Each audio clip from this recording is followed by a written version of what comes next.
king, but I far from a saint. They call me a bad man. AI అంటే ఏంటి? AI గురించి నేర్చుకునే ముందు ఆ పేరును ఒకసారి విడదీసి చూద్దాం. Artificial intelligence. దీన్ని అర్థం చేసుకోవాలంటే మనం మొదట అడగాల్సిన ప్రశ్న, అసలు ఇంటెలిజెన్స్ అంటే ఏంటి? ఇంటెలిజెన్స్ అనగానే మనకు వెంటనే గుర్తొచ్చేది మన బ్రెయిన్ కదా. మన మెదడు ఏం చేస్తుంది?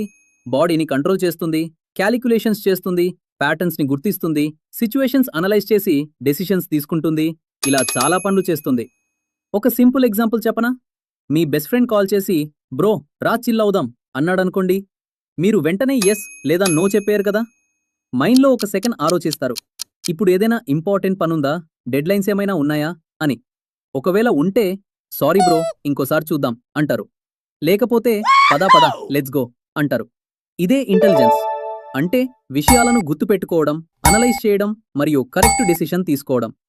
ఇంటెలిజెన్స్ అంటే ఏంటో అర్థమైంది కదా.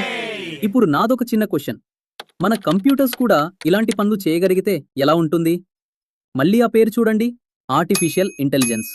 మనకు తెలుసు, మనుషులు ఏదైనా క్రియేట్ చేస్తే దాన్ని మ్యాన్ మేడ్ లేదా ఆర్టిఫిషియల్ అంటాం. ఈ రెండూ కలిపితే ఆర్టిఫిషియల్ ఇంటెలిజెన్స్ అంటే మనుషులు తయారు చేసిన ఇంటెలిజెన్స్. ఇది మన హ్యూమన్ బ్రెయిన్ని అనుకరించేలా డిజైన్ చేయబడింది. ఏఐ అంటే ఏంటో అర్థమైందని ఆశిస్తున్నాను. వచ్చే వీడియోలో చాట్‌జీపీటీ ఎలా పనిచేస్తుందో చూద్దాం. వీడియో లైక్ చేసి, షేర్ చేసి, ఛానల్ని సబ్స్క్రైబ్ చేయండి.